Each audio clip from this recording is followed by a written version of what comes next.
Okay, we're on. Thanks, guys. This training is really designed to be a training that's done by a group of people. It's best done as a group because the system itself is an information management system which expects that there will be interaction between various team members. If you're taking this training alone, you won't get the full experience of the training, but it can be done, and it would inform you as to what the system's like and get you a little bit more comfortable with it. If you are in a group setting, be sure to take the time to pause the video, go through the experience with each other, and see what it is to be part of the team. The system itself is pretty straightforward to use. It's a software system that comes to us in a box with some templates. It's a shell, but we've built it, and we've built it for the Pasco County EOC team. So some of the objectives of the training are to familiarize you as an EOC team member with the software known as WebEOC. And in particular, it's designed to develop your skill in anticipation of a true EOC activation. In the training session, you'll get some hands-on experience in some of the most important parts of WebEOC. WebEOC has a lot of parts to it. There's a lot to learn. But in this training session, you're going to learn the basics that will enable you to be a robust EOC team member. Some of the things that you're going to put your hands on in this training are the sign in and sign out capability of the tool. You're also going to get very familiar with what we call the control panel. The control panel is the part of the system that you always come back to. It's going to let you be familiar and comfortable with the system to the point that you're able to make full use of the system on your own. It's very intuitive, and it's the control panel that makes it intuitive. Within the control panel, in today's training, we're going to take a look at what we call the EOC timeline. Sometimes when we're activated, we call this the battle rhythm. It's really the agenda of the day, and all EOC team members, whether you're in the EOC or whether you're at a remote location like a fire station, your city hall, or some other spot like your bedroom, where you're just trying to participate in the incident and keep abreast of the moving parts of information that are always part of a true disaster or emergency incident. The battle rhythm will tell you what the team is going to be all about that day. The activity log is really your journal. It's your diary, but it's not just your journal. It's not just your diary. It's actually the journal or the daily activity log of an entire team of people that we call emergency support functions. An emergency support function is a group of people that, regardless of what agency they come from, what flag or badge or what they wear on their shirt, they're working together towards a common function, like search and rescue, like mass evacuation. And so as a team, you all are maintaining a daily activity log.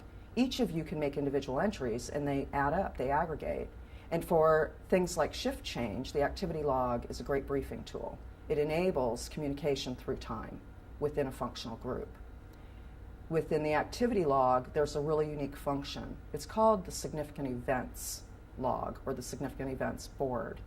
So if your team, your small functional group, has something that goes on through the course of your day that is so significant that you feel like everybody else within the system should know that, then you simply make an activity log journal entry and you click a significant events box, and it makes that entry, that activity log entry, available and viewable by every other user of our Pasco County WebEOC tool.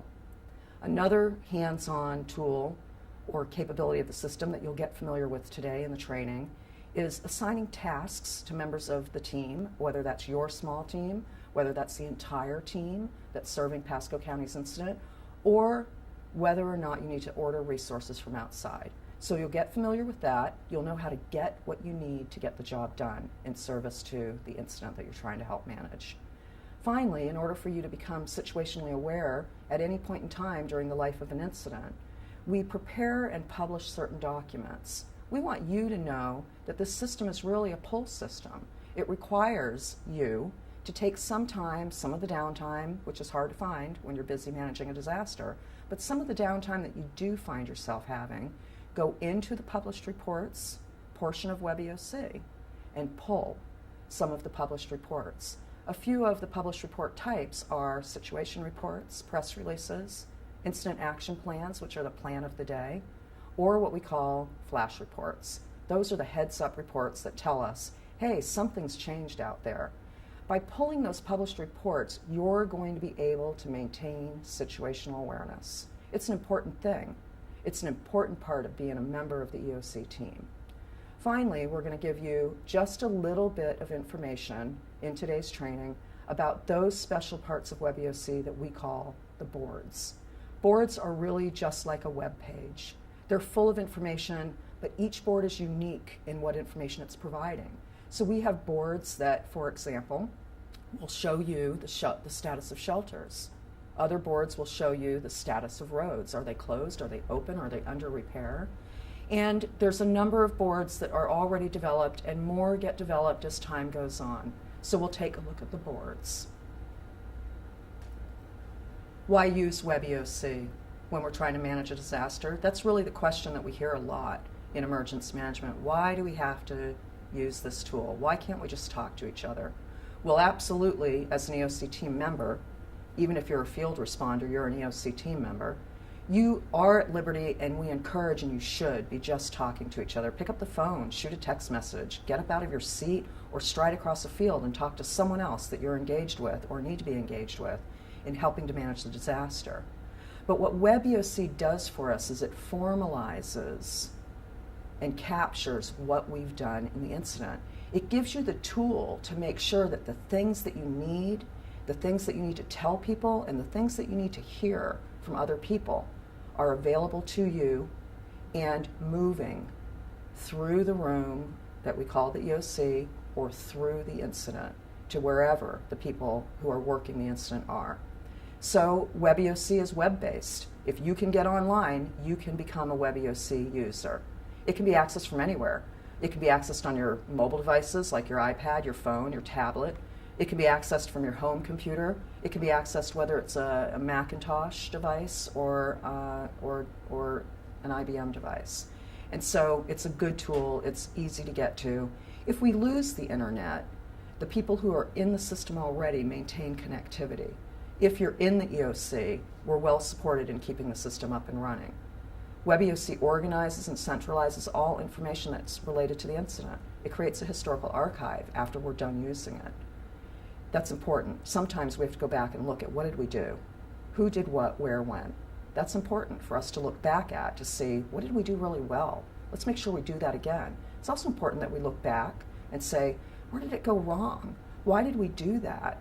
Were we under certain pressures? And WebEOC captures that for us and lets us take the time to do those reviews after an incident. Because, as I said earlier, WebEOC is a software application that's largely a shell. It's a SQL Server database, and it's a software system that comes to us with some templates, but it's highly customizable. Here in Pasco County, we've taken the time to do some customization of the system. That's why you see some boards that are really important and pertinent to us in Pasco County. You see boards like medical facility boards, and sure enough, our hospitals like Bayonet Point, Trinity, they're on there because it's our boards. We've customized it. But we've got a long way to go. We need to continue to customize the system, build information boards that are useful to us, and we're able to do that. It's best if we're doing that during what we call the preparedness phase. That's the time when we have the leisure to think and talk amongst ourselves about what sort of information we might want to share and see whether or not that sort of information is already resident in the system or we need to build it into the system. We can customize WebEOC while we're in the middle of an incident. We discover, we keep developing information on a certain topic. We really should have a board so that everybody can see this information in a well-organized, single-spot location within WebEOC. We can develop boards during an incident, but we're not comfortable with that. The reason we're not comfortable with it is you're talking about computer code. And if we go in there in the middle of an incident and we start to develop something and we put a semicolon in the wrong spot, it's possible that we could twist the system up a little bit temporarily. Of course, our wonderful people in our IT department, they'll handle that, they'll undo it, but it's better that we don't take that risk. We're prepared to do it, IT's prepared to support it, we will do it if you as a team member believe that it needs to be done during an incident. So WebEOC has a structure, it's hierarchical. Every person in it has a position within the hierarchy. It begins by identifying yourself as a user. Once once you've identified, hey, I'm using WebEOC, you need to tell the system what position on the team you're holding. And we'll walk through that in a hands-on session so that you can see what I'm talking about. That position gives you permission to either read, write, edit certain parts of WebEOC. So no one is the wizard behind the curtain who has all of the information. You know, road and bridge, public works, they have the information about the roads, but so do law enforcement officers, so do fire engine companies, so do PCPT bus drivers. And so all of those people have some right to write to the roads board, but certainly public works, road and bridge, they maintain the editorial rights to that board. The rest of us, we can read that board because it's important for us to understand what's happening with the roads. So by position, you have these unique authorities and permissions within the system. Sometimes you are fully responsible for maintaining all information on a board. You're the originator of information. It's important that you know that and that you understand that the position that you hold is a position with that responsibility. So now it's time to put your hands on WebEOC. Enough listening to me, now it's time for you to do and experience the system. So what we're about to do is walk through. It'll take some time, be patient, you need to be good at this so the system knows who you are and what you're about. We're going to walk through logging in each device that you have your hands on, whether it's your mobile phone, whether it's a tablet, whether it's a laptop, or whether it's your desktop PC. You're going to log that device in as a user. Then each device will log into what we call the desk position for your ESF. Once the computer's logged in, the device, once the desk, the functional group is logged in, then you as an individual will sign into the system. So we know you're here. So we know you're here. This screen is a very important screen. I want you to take note of a few things on this screen. This screen is where the device logs in. You know that because on the screen it says user. Your user ID is very simple. It's ESF space whatever number ESF you're part of on your team. So if you're search and rescue, it's ESF space 09. If you are long-term recovery, it's ESF space 14.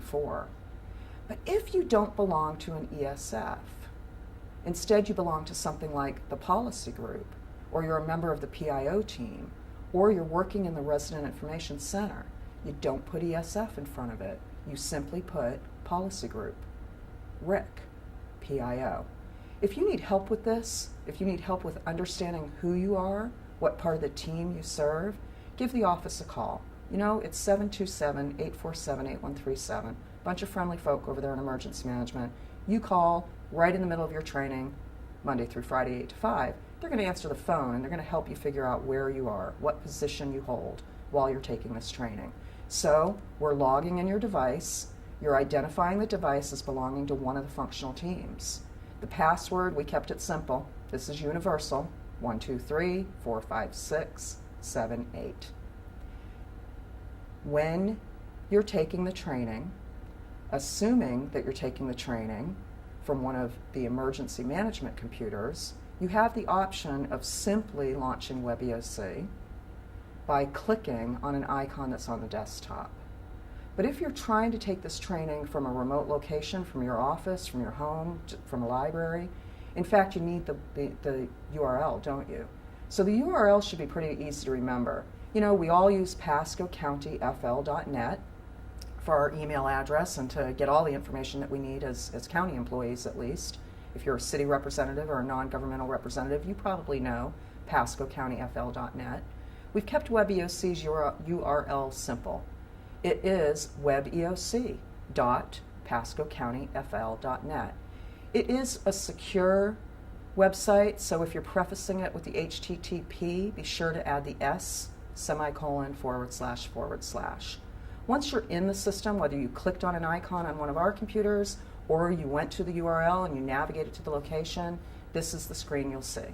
You'll enter your user ID, you'll enter your password, you'll click OK. This is the screen that you'll see next. This is where you tell the system, hey, I hold a unique position on this team. We want you to simply select from the pop-down menu the EOC desk for the ESF or the functional group that you're part of. So if you're policy group, it would say PC for Pasco County, OEM, Office of Emergency Management, policy group, desk. But if you're an ESF representative, it's PC OEM, ESF, hyphen, the number of your ESF, EOC desk. Make sure that the position that you're logging into is the position that ends with the word desk. It'll make your training much easier today. We know that when people are doing this hands-on training, we always get a user who fails to follow this little piece of instruction. They pick a different position because there's a ton of positions in the system, and they find themselves muddled up. So double check yourself before you click OK, all right? But once you've selected from the pop-down the position that you hold, we always want you, for purposes of training, in the incident pop-down menu to pick training.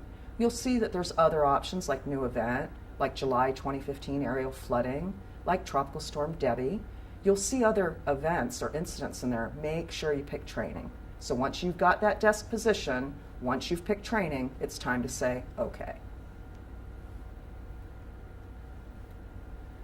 Now you're presented with this screen. This is the screen where you start to tell the system who you are as a unique individual. So far you've just said, hey, I'm ESF whatever, and I'm ESF desk, and I'm in training. Now we want to know who you are, all right? So enter your full name. If you've got a nickname, don't enter it. Make it your real name. Make it the name that people need to know in order to reach you. Under the location box, this will let you put any gobbledygook in there. We don't want you to put gobbledygook in there. What we want you to put is the real place where you really are. Now remember, while this is a training session, what we're trying to do is build your capability to be part of the team. So as you do this, for the training, you're welcome to put anything in here. But in truth, if we're activated and you are logging in as a member of the team, be sure to put your real location. It doesn't have to be an address. It is better if it's an address, but sometimes just common sense works too. So if you're at home, you can put home. If you're in the EOC, you can put EOC. If you're at Fire Station 17, you can put Fire Station 17.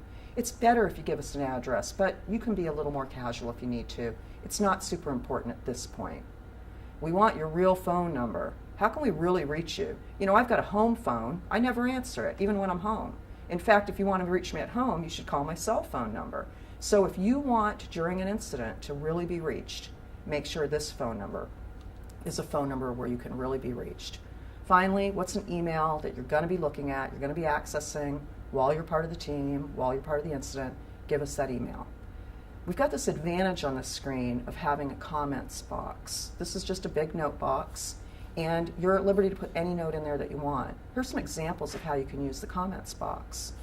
Maybe you went ahead and you put your desk phone in the phone area, but you know that on occasion you're going to get up, you're going to walk away, and you do have a cell phone attached to your hip. You might in the notes field put, please attempt to reach me at my desk, but if you're unable to reach me at my desk, feel free to text or call my cell phone and then give the cell phone number. Here's another example of what you could put in the comments box. I'm working the 7 a.m. to 7 p.m. shift from January 15th to January 25th. I have an alternative who's working the 7 p.m. to 7 a.m. shift. His information will be made available to you later. Anything that you really want in the comment box works. Once you've got this screen completely filled out, your full name, the right address or location, the right phone number, the right email address, some comments if you need to, click OK. Now we want to show you the control panel. Once you clicked OK, the system whirred and it purred and it popped up a large window that says WebEOC 7.8, login, probably version 7.8, Intermedics. And it should say logged in. But a second window popped up. That window is what we call the control panel. The control panel. Once you've gone through all the steps of login, in truth, this larger window, the one that says logged in, is useless for the rest of the time that you're using WebEOC. And so we encourage you for the training to go ahead and close the window that says logged in. But be careful, We saw lots of users taking this training who, by mistake, close the control panel. If you close the control panel, you're going to have to go back through all the steps we went through again. It's okay, just do it. Just go back through it, catch up, get to the point where you've got the control panel. It's the control panel that's the important feature of WebEOC.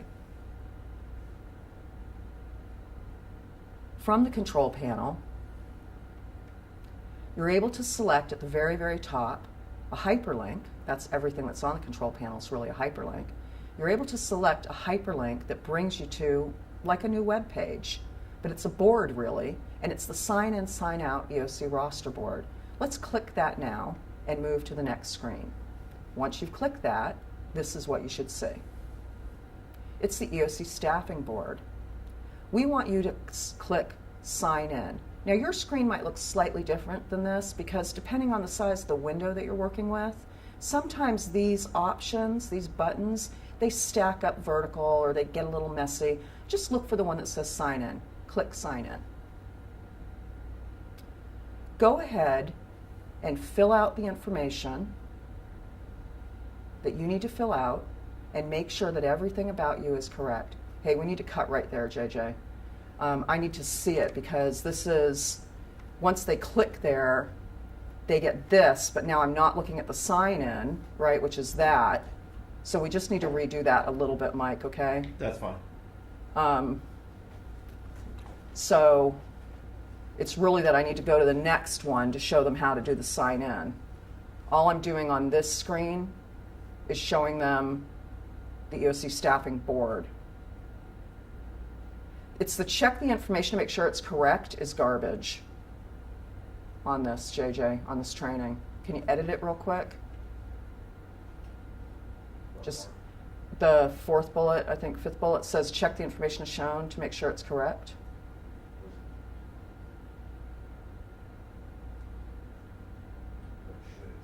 It shouldn't say anything. It just shouldn't be there. It's an unnecessary step. Thank you. All right, now go ahead and pull that back up, and we'll keep running. Getting a little froggy in my throat for some reason. All right. You want a drink there, boss? Fireball. Do you need someone? You want to get No, some I'm water? good. Oh, The okay. tea's just right for me. Everything's coming out fantastic so far. Is it? Great job. I'm like feel like I'm butchering it, like I'm going like little. No. All right. Absolutely perfect. I can see this thing coming together really well. Okay, so ready? And do it sound like I'm love- talking condescendingly? Like every now and then I feel like I'm talking condescendingly. No. Like they're in fourth grade. I'm not doing that, am I? If I am, slap me. No, there was one part where I got it real quick, and then I belabored it. Well, no. We'll just edit it if I do that. Okay, I think JJ and I were talking. The level of people that would really need to go through this are really your Basic WebOC user. for dummies. Yeah. Yeah. So All right. that's fine. All right. All right, I'm going to go. Ready? I like the pin line. Okay. So everyone assigned to the EOC must sign in and out. It's different than logging in the device. It's different than logging into the desk, right, as a position. Now you're signing in as you. This is like punching your time clock. And so once you clicked on the hyperlink in the control panel that said sign in, sign out, you saw this board pop up. This is the EOC staffing board. From this board, we're going to want you to select the button, click on the button called sign in. Now, depending on what type of device you're using, like a mobile device or a laptop or a desktop, and the way that the window sized itself, these buttons might not look exactly like this. They might not be linear in a row. They might be kind of racked and stacked on top of each other, or even a little bit messy. Just look for the button that says sign in, click sign in. By clicking sign in, what we're doing is we're creating a current staffing roster. This helps us with things like meal planning. We call this accountability. You know, a few minutes ago I said, make sure you tell us your real location, right? So you told us your real location and then you signed in, you punched the time clock right here. You're getting ready to. You're not quite there yet. What that does for us is it says, hey, these 44 people are in the EOC. These 6 people are at Fire Station 17. These 20 people are at home. It's okay. We want to know where you are. It provides accountability. Why do we provide accountability? Because sometimes during a disaster, things go wrong. And the buildings that we occupy, the places that we are, stuff goes wrong there. And so what accountability does for us, by you signing in and telling us the truth about where you are, if something bad happens at that location, others of us that are in the system will know who was there, how many people were there. It's important. Make sure you sign in the right way. Make sure you do that position log the right way. And it also helps us to provide food for you. If we know there's 44 people in the EOC and they're all going to be here for lunch, boy, we're going to get 44 lunches. We hope. We hope, all right? It also helps us produce a contact list. So you've clicked sign in, and you should be looking at this screen. Probably a bunch of you, because the system's intuitive and you're wicked smart, you have quick comprehension, I bet you've already moved ahead. If you did, yeah, you might want to back up. But if you didn't, that's okay. What's important here is that you take the time to just hear this. Most of the information as you came into the screen was already populated because of that earlier screen that you filled out. But one box, the box that says agency, whether it's filled out or not, is the box we want you to edit right now. What this does is it really tells us where you're from, right? So if you're a bunch of firefighters and you logged in as DSF-9 because you know that you're there and you're working on issues related to search and rescue, all we know about you is your name, where you're at, what your phone number is, and that you're affiliated with DSF-9. Now what we want to know is, are you Newport Richey Fire Rescue? Are you actually a cop who's working inside of search and rescue?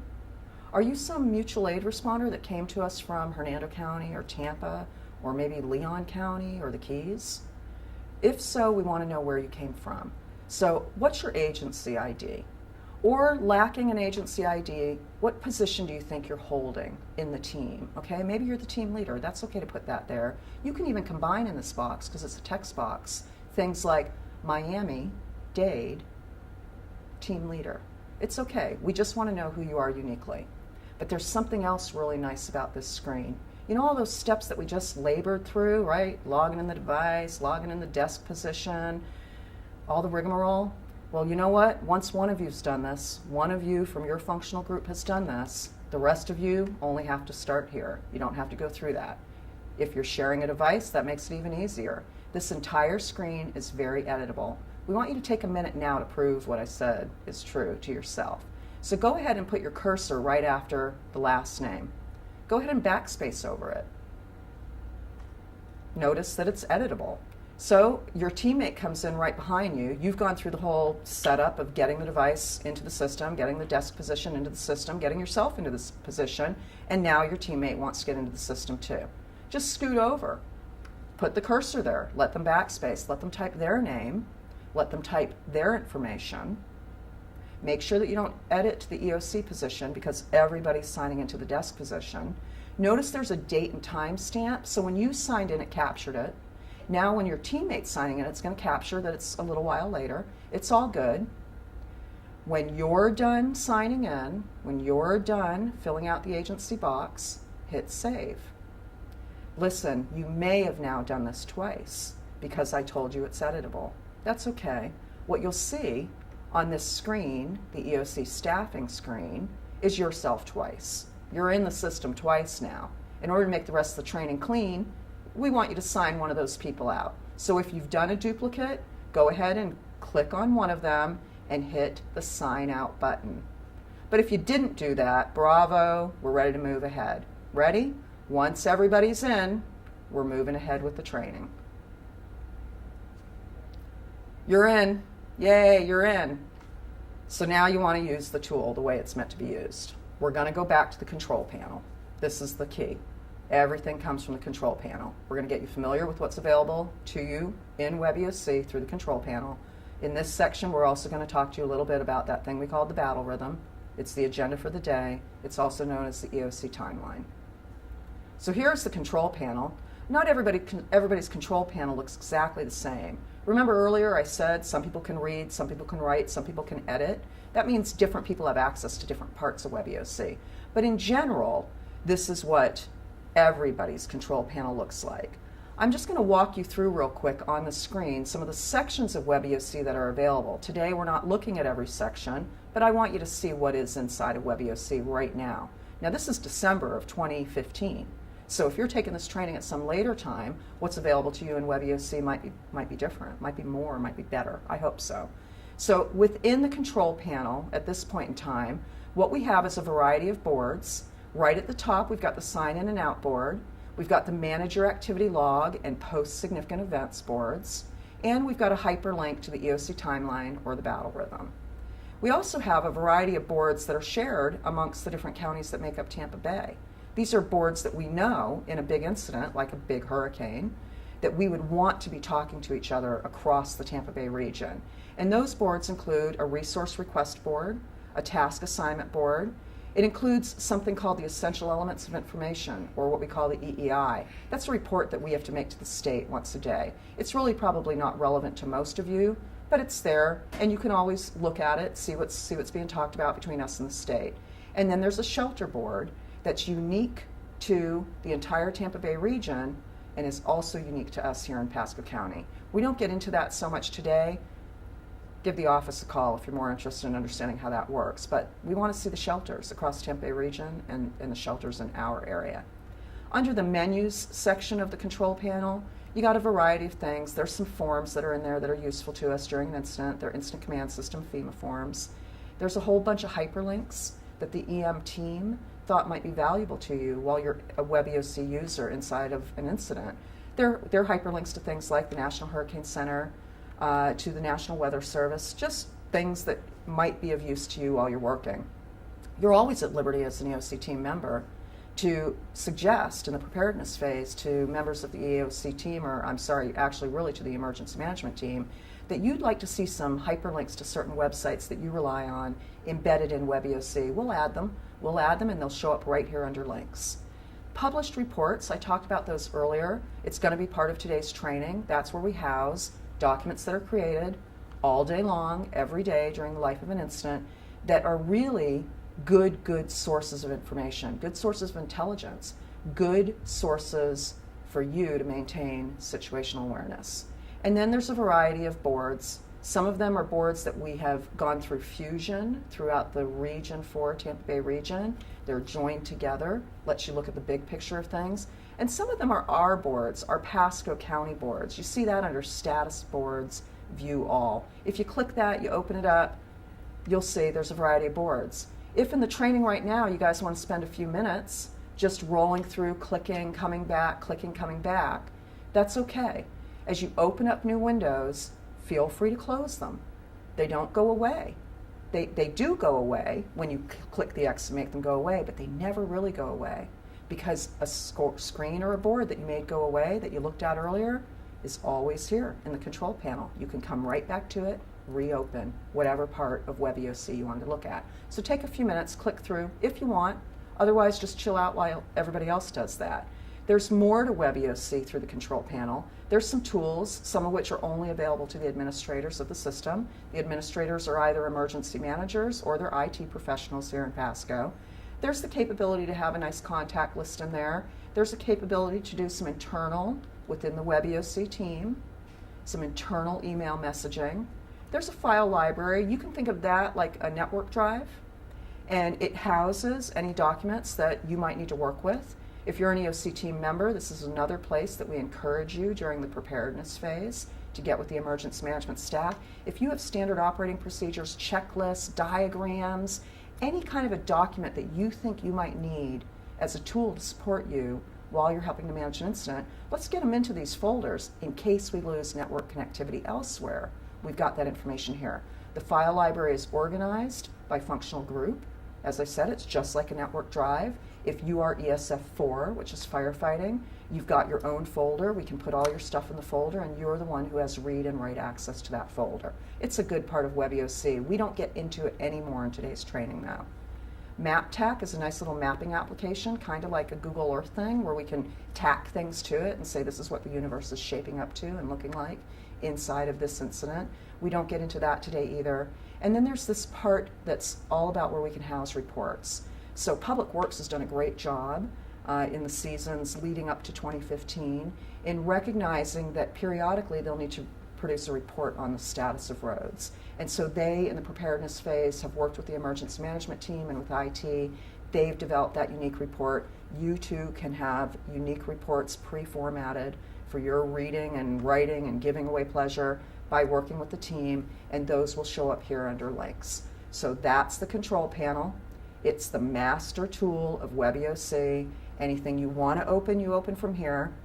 Anything you had open and you closed and then you're freaking out saying, how did I get back that? You just come back to the control panel. It's there. Click and open it. You can get to it.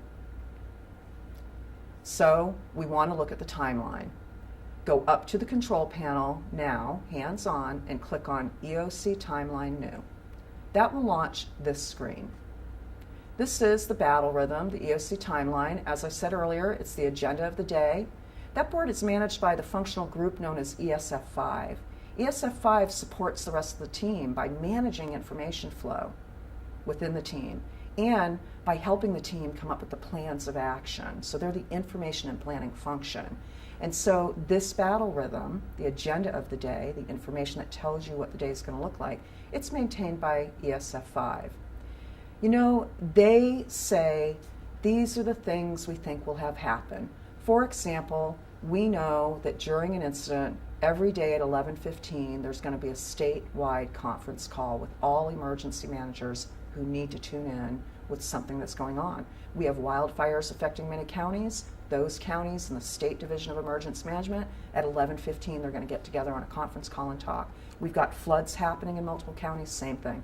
We've got a hurricane blowing through the Caribbean or into the Gulf, headed our way. Lots of counties, probably all counties, will be on with the state of Florida.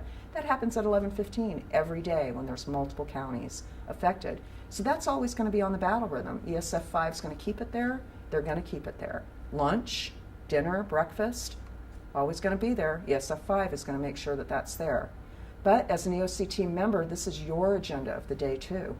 If you have a need to schedule a meeting, if you have a need to schedule a conference call, you just come to ESF5 and say, hey, I need something added to the battle rhythm for today, or for tomorrow, or for 3 days from now. You know, I'm a leader, I'm taking some leadership action, I'm organizing a meeting, I need to have a conference call with some people. Just go over to ESF5 or call ESF5 or send ESF5 a message and say, please set this up. Get it into the agenda, show it on the battle rhythm, and even better, we know you're busy when you're helping to manage an incident. If you're a firefighter, if you're a heavy equipment operator, if you're a leader, you're busy. And so ESF5 helps you put that thing that you need put together. They're going to find you the space that you need if you tell them how many people are going to be in the session. If you need technology like a laptop, a projector, dry erase boards, dry erase markers, pencils, pens, tablets of paper, if you need certain people to attend, ESF5 is going to make all those arrangements for you. They're also going to send a scribe into any sessions that you ask for a scribe. So the battle rhythm, the timeline, the daily agenda, it's our agenda. We're a team. And so make sure that those key moments that you're creating show up on the battle rhythm by talking to ESF5. And know that anything that you need to support you, they'll take care of for you. Okay, you know the control panel, you're signed in, you're accounted for, we know where you are, you understand that the control panel is always the master spot to come back to, and you understand that there's an overarching battle rhythm or pace to every day during the life of the incident. Now you're working. You're a member of the team. And so we're going to teach you two of the most important things that you need to know to be part of the team. The first is the activity log. I told you earlier, this is like your team's journal, your team's diary of what's going on. So what we're going to practice hands-on today is making an entry into the activity log. By making that entry, you're going to tell everyone else on your team, on your functional team, the things that you're encountering as a team. And by, within an activity log entry, clicking significant events checkbox, you're able to tell everyone else inside of WebEOC, everybody else that's working the incident, that something significant is going on in your team's part of the universe. Finally, we're going to show you the little loop of, hey, I made an activity log entry earlier, and now something's changed, and I want to tell the team that things have changed. Do I make a new activity log entry, or do I update a record? You update a record, so we're going to show you how to do that. Ready? So from the control panel, right at the top, you see the activity log hyperlink. Go ahead and click that. What'll happen is this new board will pop up. That's the board I call like the black stripe board, right? It's always going to have some black stripes. Yours right now, if there's no activity log entries for your team, it won't have these rows with the black box in the middle. It'll just be empty. That's okay. We're going to build some activity log entries. All right? If there are activity log entries there, scroll through, take a look, get a little bit familiar with what the activity log starts to look like when people are making entries. So, the main idea of the log, and this isn't required, but this is a nice framework that we recommend. The main idea of the activity log is that any agreement that you enter into with anybody else on the team, outside of the team, any agreement that you entered into. So you're search and rescue and you need some high profile vehicles, you talk to Public Works and you talk to Pasco County Public Transportation. They said, yeah, we can lend you some high profile vehicles to rescue people from floodwater. That's an agreement that you've made amongst yourselves. We want to see that in the activity logs. In its best form, ESF 9, Search and Rescue, would have an entry in their activity log. You know, PCPT and Public Works agreed to lend us some high-profile vehicles. And ESF 3, that's Public Works, in their activity log would say, we agreed to lend ESF 9 some high-profile vehicles for search and rescue. And PCPT, who oversees mass evacuation, in their activity log, it would say the same thing. So any agreement that you enter into, get it into your activity log. In addition to that, use the activity log to record any accidents. So what do we mean by accidents? Well, you know people are going to get hurt. They're going to stub their toe. They're going to get a splinter. And hopefully they don't get hurt worse than that, but they might get hurt worse than that. If any member of your team, whether it's here in the EOC or whether it's a member of your extended team, if they get injured, we want you to just put an activity log entry. And, you know, tell us a little bit. Did you have them fill out the workers' compensation claims form? You know, are they en route to the hospital? Let us know what's going on with the accident. Let's say it's not a person on your team that got hurt, but a vehicle or a piece of equipment that your team was using got damaged. That's an accident, isn't it? So you get a fender bender in a vehicle. Yeah, let's get that written down. You have a chainsaw that not only did the chain break, but the whole darn chainsaw came apart. I hope not, but maybe that happened. That's an accident. Let's get that recorded. Let's say that in order to do your job, you needed to cut through Farmer Bob's nice barbed wire fence and roll through his hayfield. Well, to Farmer Bob, that's certainly an accident. And in truth, he might have a claim against us later on that justifiably we should pay. And so that's kind of an accident. Go ahead and put that in your log, right? Cut through the barbed wire on Farmer Bob's property, rolled through his hayfield. It's no big deal. There's no big prescribed way of doing this. We just want you to capture some of the big ticket items that are happening, any agreements you enter, any accidents that your team has or encounters, and finally, any major activities that you guys undertake. You know, if you're searching Grid 1, if you're rolling through Gulf Harbor's neighborhood with buses, picking up evacuees, whatever major activity your team's doing, go ahead and get that listed. We call this the 3 A's. I told you earlier, this isn't mandated. This isn't the only thing that you can enter into your activity log. It's just guidance, right, for you to remember. Hey, I need to enter agreements, I need to enter accidents, I need to enter activity, the 3 A's. So next, we're going to give you the chance to go ahead and enter some activities into your log. What you'll do is from the activity log screen, look in the upper right corner for the new record button. Click that. You'll see this screen. What we want you to do is go ahead and enter at least one agreement, one accident, and one activity. You know, you're in training right now, so you can have a little fun with this, or you can be dead serious, whatever you want.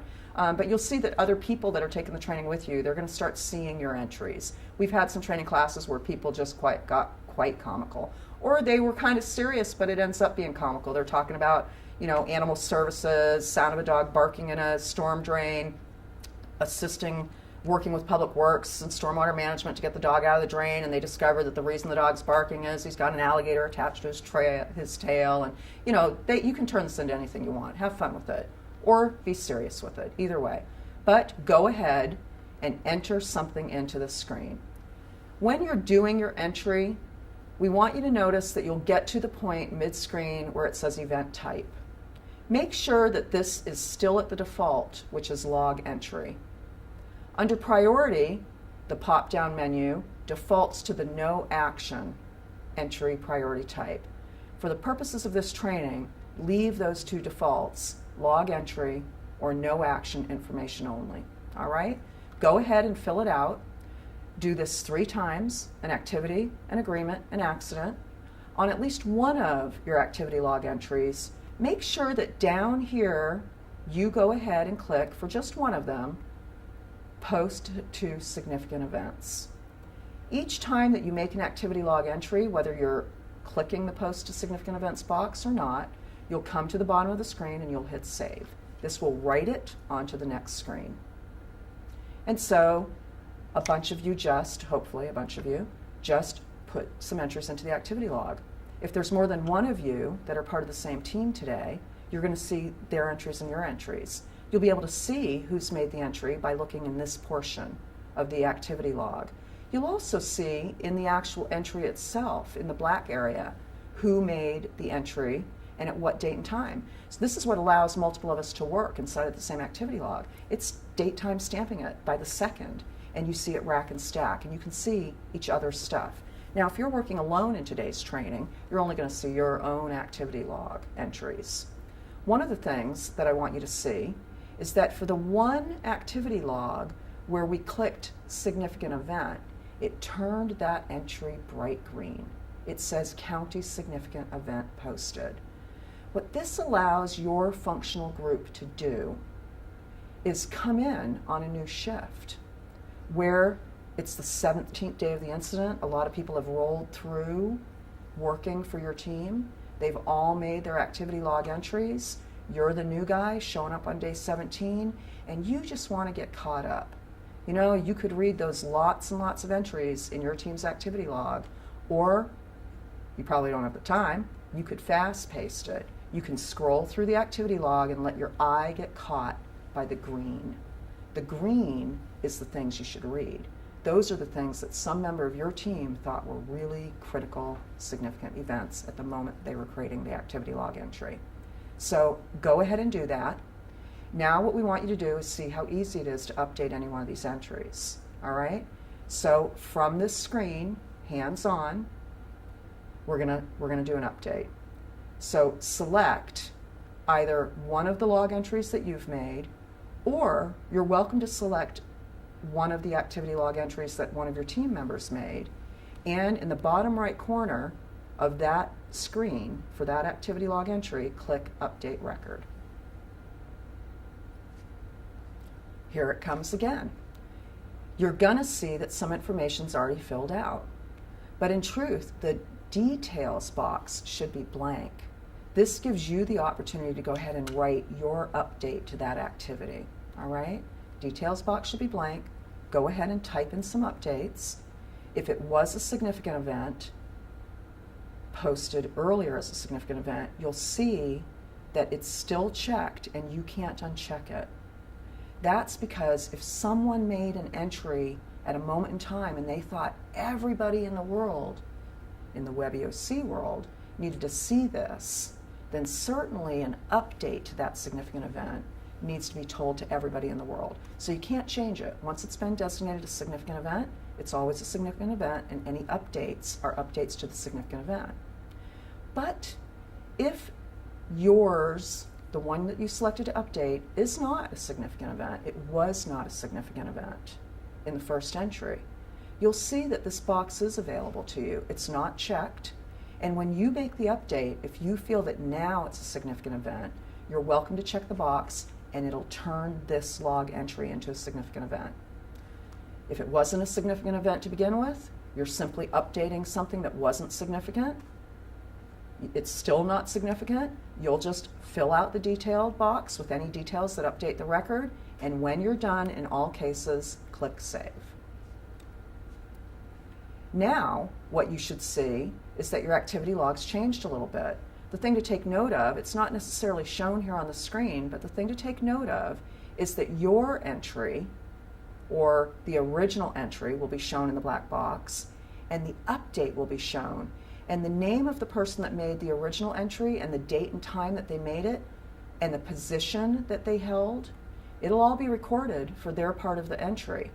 If you're a different person, your name with the date and time step of your update and the desk position that you hold will also be shown. It's a nice thing. Take a minute or two to look at what's happened inside of your activity log. Hey, I just need to take a break, Mike. Absolutely. All right. Woo! It's going? Oh, doing good, yeah. Okay. I'm gonna put pause on all the equipment. Okay. Just, you wanna call just like a 5-minute break? Yeah, like a 5 minutes. Let me Okay. just, my legs and feet. Yeah, let me hurt just shut